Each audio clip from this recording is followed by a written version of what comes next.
भाइयों और बहनों, राष्ट्रपति जी ने आपातकाल की घोषणा की है। इससे आतंकित होने का कोई कारण नहीं है।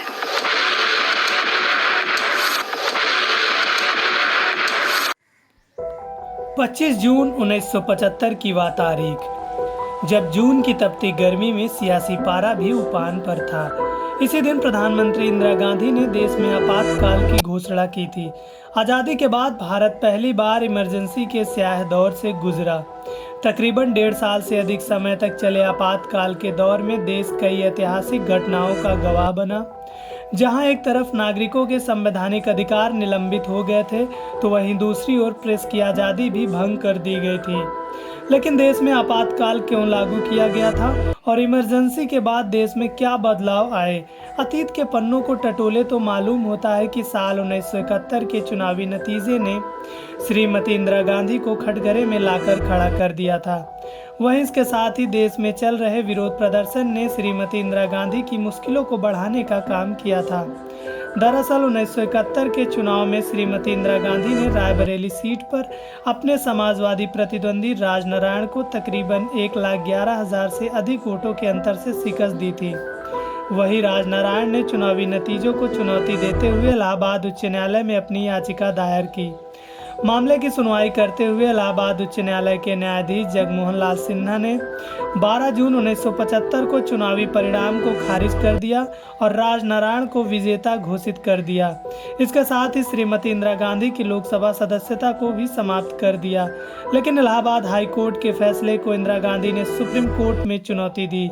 वहीं 24 जून को जस्टिस वी.आर. कृष्णा अय्यर ने उनकी अयोग्यता को बरकरार रखा, लेकिन उनकी अपील का समाधान होने तक उन्हें पद पर बने रहने की अनुमति प्रदान की। वहीं इस कहानी के दूसरे छोर पर देश भर में विरोध प्रदर्शन चल रहे थे। जयप्रकाश नारायण यानी जेपी, जो मौजूदा राजनीति से दूर थे, लेकिन बदलते समय के करवट के साथ जेपी एक बार फिर मुख्य राजनीतिक धारा से जुड़े और देश में एक नए आंदोलन का बिगुल फूका। और इसके साथ ही देश के अन्य प्रदेशों से उठ रहे विरोधी स्वर राजधानी दिल्ली में एकत्रित हुए और रामलीला मैदान में हुंकार भरते हुए जेपी ने दिनकर की मशहूर कविता की पंक्ति "सिंहासन खाली करो कि जनता आती है" का उद्घोष किया।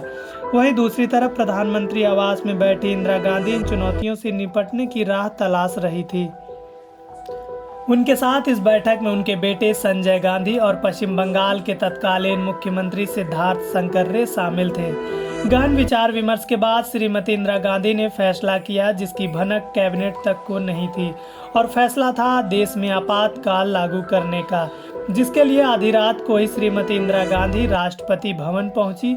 और इसके साथ ही भारतीय इतिहास में 25 जून 1975 की तारीख स्याही अक्षरों से दर्ज हो गई, जब राष्ट्रपति फखरुद्दीन अली अहमद ने प्रधानमंत्री इंदिरा गांधी की सलाह पर कार्य करते हुए संविधान के अनुच्छेद 352 के तहत आपातकाल की घोषणा की। अगली सुबह इमरजेंसी के ऐलान के बाद देश में भूचाल आ गया।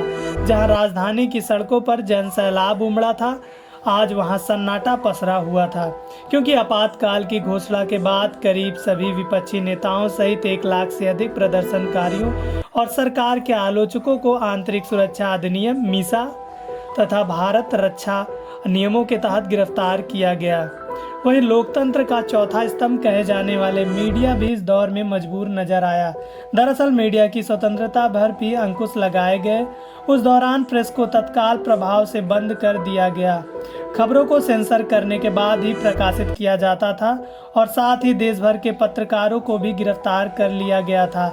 हालांकि एक स्याह दौर के बाद देश ने नया सूरज देखा और 21 मार्च 1977 को आपातकाल खत्म हुआ और उसी साल देश में हुए आम चुनाव में जनता ने कांग्रेस पार्टी को बाहर का रास्ता दिखाया। वहीं 23 मार्च 1977 को 81 वर्ष की आयु में मोरारजी देसाई देश के प्रधानमंत्री बने। यह आज़ादी के 30 साल बाद बनी पहली गैर कांग्रेसी सरकार थी। आपातकाल तो खत्म हो गया, लेकिन यह कई अनकहे सवालों को पीछे छोड़ गया। वहीं इस कदम ने लोकतांत्रिक सिद्धांतों की रक्षा, नागरिक स्वतंत्रता की रक्षा और नियंत्रण एवं संतुलन की एक मजबूत प्रणाली सुरक्षित करने के महत्व पर भी जोर दिया। इस काले दौर ने न्यायपालिका की भूमिका, मीडिया की स्वतंत्रता और लोकतांत्रिक समाज में कार्यकारी शक्ति की सीमाओं पर बहस को भी एक नया जन्म दिया। हालांकि इमरजेंसी के बाद भारतीय संविधान में कुछ संशोधन भी हुए जिन्हें सकारात्मक नजरिए से देखा जाता है, जिसमें संविधान की प्रस्तावना में समाजवादी, धर्मनिरपेक्ष और अखंडता जैसे शब्दों का जुड़ना और संविधान में मौलिक कर्तव्यों का शामिल होना कुछ ऐसे उदाहरण भी है।